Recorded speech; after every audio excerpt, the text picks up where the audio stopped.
So Valorant currently has an ELO method. Using it as long as you're on NA, anybody can SoloQ Climb from Diamond 3 to Immortal 3 with a 100% win rate while AFKing. And when I say AFKing, I mean AFKing. As long as you don't actually get manually disconnected, you will win literally every single game you play, even if you don't shoot a single bullet. Now, at this point, I know this sounds like a mobile ad, but I promise you I am not lying and I am not exaggerating. Now, for those of you that genuinely only care about the method itself and don't care about the hows or the whys or the details behind it, trust me, you want to hear them out because this story gets very interesting very quickly. And if you know the details, you can use it even easier. But with no further delay, you are able to consistently and repeatedly Q-snipe 3 stacks of EU cheaters that play on NA. When they're on the enemy team, you simply Alt F4, remake, and then do it all again. Now you might be saying, Rohan, what are you even talking about? How consistent can this possibly be? How many cheaters are there? Vanguard is a good anti-cheat. For whatever reason, the NA Virginia server is a complete cesspool, especially if you queue up after midnight central. Pretty much any time outside of peak hours, you are able to consistently do this. My friend who discovered the method ranked up 3 alt accounts, all from Diamond 3 to Low Ascendant, to Immortal 3, and sold them all within 1 month. That's around 2,000 RR gained, or 100 net wins in around 3 weeks. If you do this during degen hours, almost every single game, literally over 90%, will have them in it. Now let's get into the hows, the whys, and the evidence, and prepare yourself because this is about to get completely out of control. Alright, so it is now 5:38 a.m. on the same Monday morning. Going to log on to a second account. I'm pretty sure this one is also in the Ascendant ELO range when it was last placed. And we're going to try this again to see how reproducible it is. Because so far we are 1 for 1. Keep in mind, this episode 5 pop-up here actually confirms I have not logged into this account for almost a year. This is not cherry-picked or staged, this is first take. And it was Ascendant 3. Ascendant 3, so again, same ELO range. We are going to queue up Virginia. Alright, we got a queue pop in less than a minute. Again, this is the first time I've been on this account in months. As you can see by the reward pop-up, this is not staged. Let's see what waits for us in this game. Select on the other account, and as you can see, the enemy team has a 3 stack, all 3 on 130 ping once again, so we are now at 2 for 2. So I'm sure here's where a lot of people want to play devil's advocate, because how do we know that that 3 stack of EU players on Lotus, how do we know that they were actually cheating at all? I Alt F4'd the game and it remade, we have no idea. Well, I'm going to put their tags up on the screen, and before we get into this, I need to introduce some terminology to you guys because things are going to get out of control very quickly from this point. We are about to uncover a large-scale cheating operation featuring multiple different groups of cheaters that know that the cheats they are using are undetected and unbannable, so they actively take measures to modify their cheating accounts so that they look normal and do not get mass reported and flagged for manual review. So the 3 terms I want you guys to be familiar with are rage account, clean account, and real account, and real is in air quotes. A rage account is pretty self-explanatory. It's a rage hack account. It'll usually have like above a 2.5 KD, and it'll almost always 1v9 carry the game whenever it's in a cheater stack. It'll average like above 30, 40, 50 kills. A clean account is an account that the cheaters actively take measures to normalize it and make it look like nothing is going on. It's usually like relatively difficult actually to figure out that a clean account is involved with cheating. A real account, on the other hand, is an account that's completely indistinguishable from a real player. Like it'll usually have a long-lasting history with the game. It'll be playing games for years. Maybe it'll have like 1.5k games played. It just looks normal. You would never ever expect it to be involved with cheating.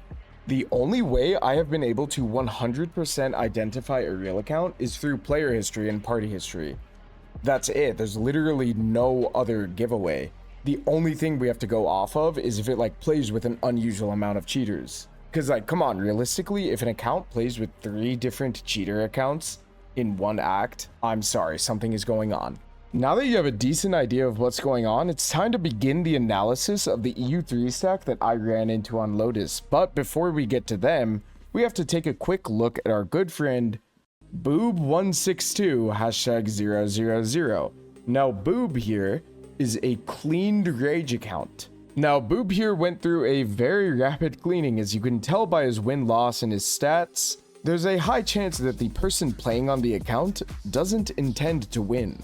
But it gets interesting when you go to episode 7 act 2, because if you see here, Boob has 15 games won, 18 games lost. In the stats, I mean, it looks completely normal, but keep in mind, Boob has 33 games played. Let's look at his last 20 matches of episode 7 act 2. In his last 20 games, he's 2 wins and 18 losses. He has 18 total losses. That means Boob started off his act with a 13-game win streak. Let's find that win streak, why don't we? You can see Boob doesn't do very good. His score lines aren't the best, but he has a 13 win streak here. Let's just go ahead and find that really quickly. Okay. So as you can see, Boob was originally a Rage account, a complete, full, blatant Rage hack account that played in 3 stacks. Now you might be asking, what is the importance of Boob here? Well, believe it or not, Boob162 is actually an incredibly important piece to the puzzle.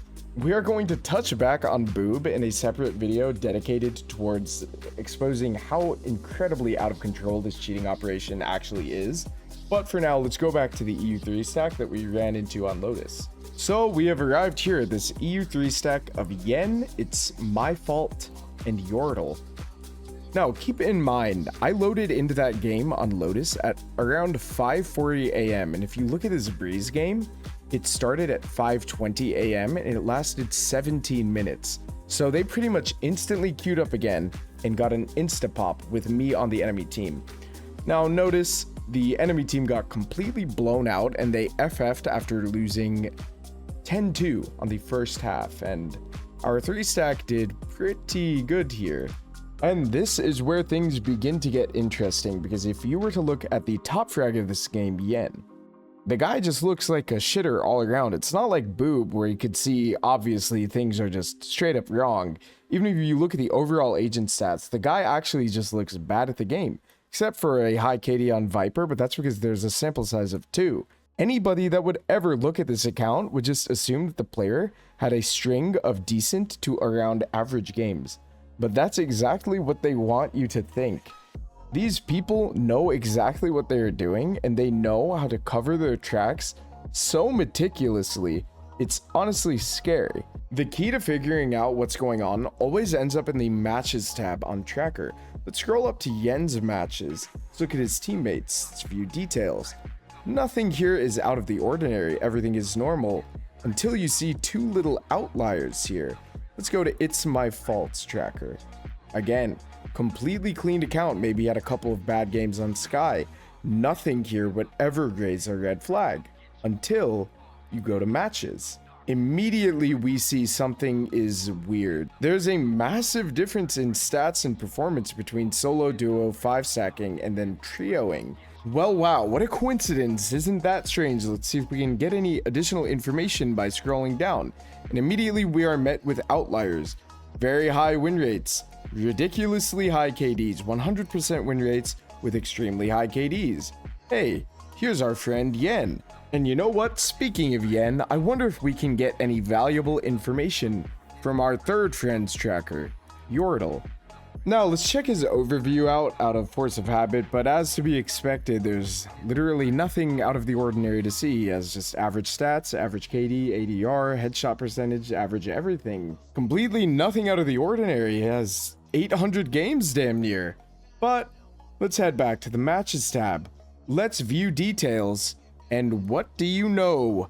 Isn't that a little bit of a coincidence? And there our friend is, Yen, with a 2.3 KD. So are those 3 cheating or are they not? Well, I don't know. That's the thing, you can't know. These guys know what they're doing. It's almost always inconclusive. Like, sure, in my humble opinion, there's a 95% chance that they're cheating, maybe even higher. I think like 80% of the EU3 stacks that play on NA are more than likely cheating and just actively covering their tracks. But how do you prove it? You can't. And the thing is, we can't rely on Vanguard to prove it either, because quite frankly, these guys are not getting banned. You can go look and see for yourself. You could dive into the web through the matches tab on Tracker. They are not getting banned. They aren't.